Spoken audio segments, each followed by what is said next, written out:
وہ ہوتا ہے جسے اللہ بناتا ہے، اور امام بنانے کے لیے خدا نے تیسرا اصول دیا ہے کہ اللہ ظالموں کو امام نہیں بناتا، اللہ ظالموں کو امام نہیں بناتا۔ اب جاؤ جا کر لغت اٹھا کے دیکھو، ظلم کی تعریف کیا ہے؟ صرف قتل کرنا ظلم ہے، کسی کا حق، کسی کو تھپڑ مار دینا ظلم ہے۔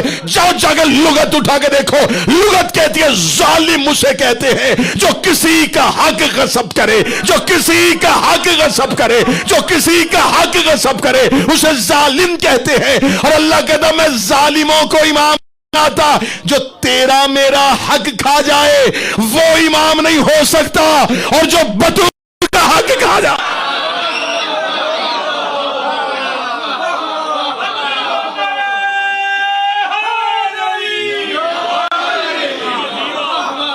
ظالم ہوتا ہے جو کسی کا حق غصب کرے۔ بسم اللہ مولا حسین۔ ظلم سبتین بھائی، ظالم صرف مارنے والے کو ظالم نہیں، کسی کا بنتا ہو نہ دے ظالم، حق ہو محروم کر دے ظالم، کو تقریر اچھی کر رہا اور گناہ بولے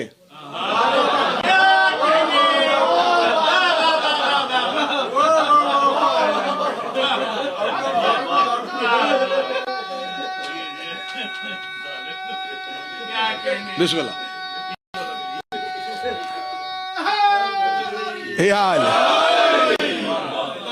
ظلم ظالم کی تو مختلف کیٹیگریز ہیں، صرف کسی کو مارنے والا قتل کرنے والا ظالم نہیں، کسی کا بھی حق غصب کرو، کسی کا بنتا ہو نہ دے وہ ظالم۔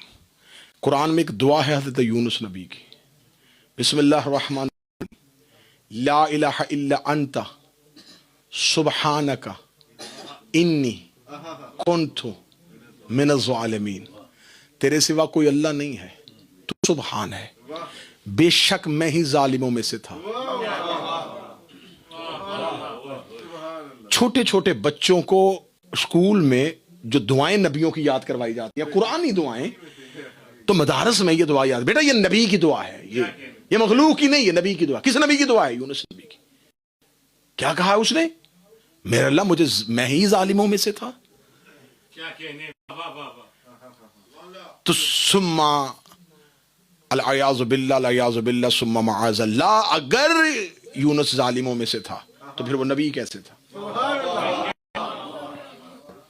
دو صورتوں میں سے ایک صورت تب اٹھانی پڑے گی، دونوں میں سے ایک حل اٹھاؤ، یا تو یونس نبی نہیں ہے،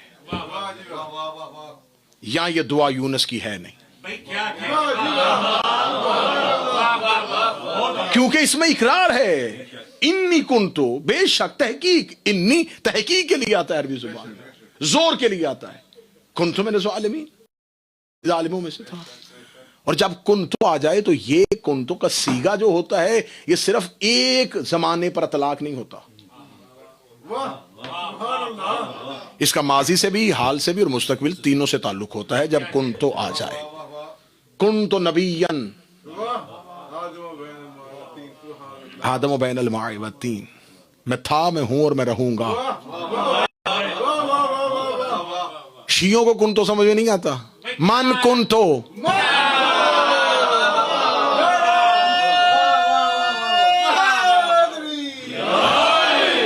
کیا جس کا ابھی غدیر میں، جس کا ابھی غدیر میں مولا ہوں، اس کے لیے نہیں، تھا، ہوں، ان کنت من الظالمین، میں ہی گھٹانے والوں میں تھا، ہوں اور رہوں گا۔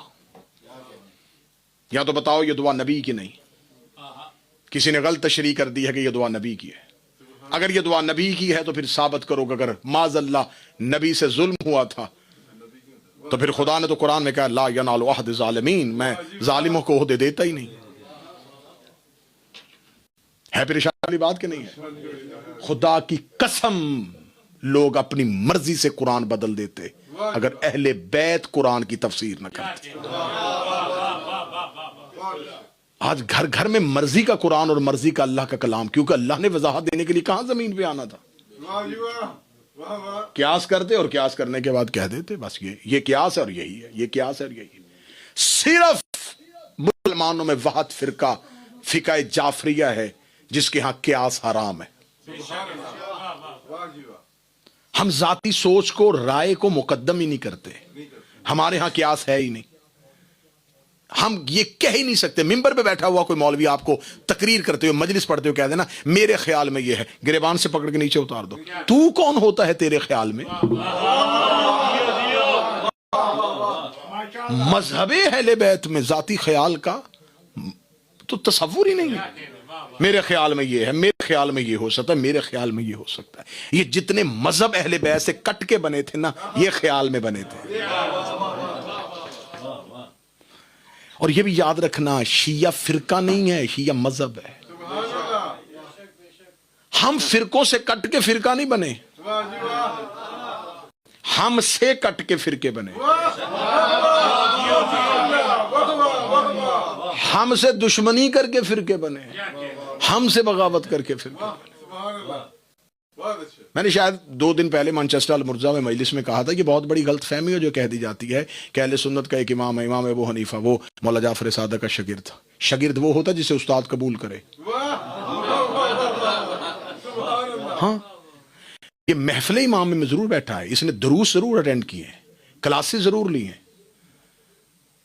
لیکن ہمیشہ استاد جب ایک بچہ استاد سے تعلیم لیتا ہے تو اس کو تعلیم یافتہ کرنے کے بعد استاد اس کو ایک سند جاری کرتا ہے. ہم ماننے کے لیے تیار ہیں, لیکن سند ثابت کرو کہ اسے امام نے سند دی ہو کہ یہ میری یونیورسٹی سے پڑھا ہوا ہے, اس کے پاس ڈگری ہے, یہ میرے حوزہ سے پڑھ کے گیا ہے. اگر سند نہیں ہے تو مانو کہ امام بے سند ہے. اور ہم اتنے محتاط لوگ ہیں, ہم بغیر سند والا امام مصلی پہ کھڑا نہیں کرتے.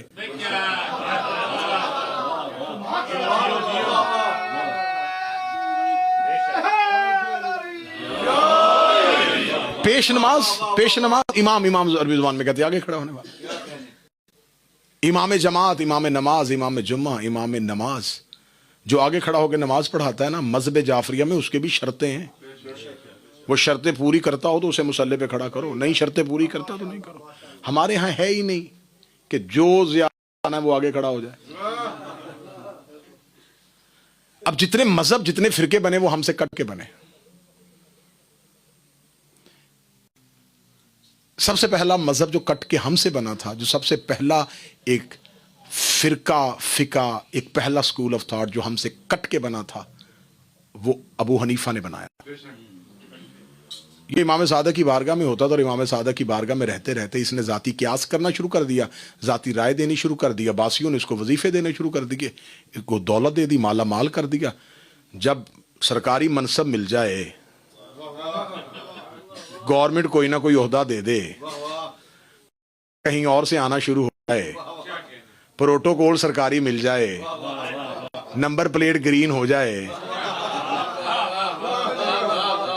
تو جب اتنی مراعات مل رہی ہوں, اتنی سہولتیں مل رہی ہیں, اور وہ بھی عباسیوں کی جو بھائی بھائی کو نہیں مانتے تھے, انہوں نے کہا تو مخالفت کر, اختلاف کر لے, تو کہہ دے یار نہیں ہر چیز ٹھیک نہیں ہے, تو ان کی مخالفت میں بنا, اتنا پروموٹ کریں گے تجھے, اتنا پروموٹ کریں گے, اتنا پروموٹ کریں گے, اٹھا دیں گے کتابیں تیری پرنٹ ہوگی, فتویٰ تیرا چلے گا. شہر کی مرکزی مسجدوں میں, میں پوری دنیا میں پوری تحقیق اعلان کر کے کہہ رہا ہوں, میرے اہل سنت جتنے حنفی مذہب کے ہیں, حنفی مذہب کی ایک بھی کتاب ابو حنیفہ کی لکھی ہوئی نہیں ہے. وہ اس کے شاگرد ابو یوسف نے لکھی تھی. اس نے تو زندگی میں سوائے اختلاف کے کچھ کیا ہی نہیں. یہاں اختلاف, وہاں اختلاف, وہاں اختلاف, وہاں اختلاف, اس کی تو پوری زندگی گزر گئی. امام 7ویں شہنشاہ کے دور میں ہی اس کا دور پورا گزرا ہے. 80 ہجری کو دنیا میں آیا, 150 ہجری کو دنیا سے چلا گیا. 80 ہجری کو دنیا میں آیا تو پیدا ہوتا تو امام نہیں تھا نا, کم از کم 15-20 سال تو لگے ہوں گے. اس کا مطلب 100 ہجری میں امام بنا. 150 میں جو دنیا میں گیا ہے تو 100 ہجری میں امام بنا, اور 11 ہجری میں رسول چلے گئے. 11 سے لے کے 100 ہجری تک ان کے پاس کوئی امام نہیں تھا. اور وہ گاڑی کیسے چلتی ہوگی جس کا ڈرائیور ہی کوئی نہ ہو؟ یہ دین 100 سال کیسے چلا ہے؟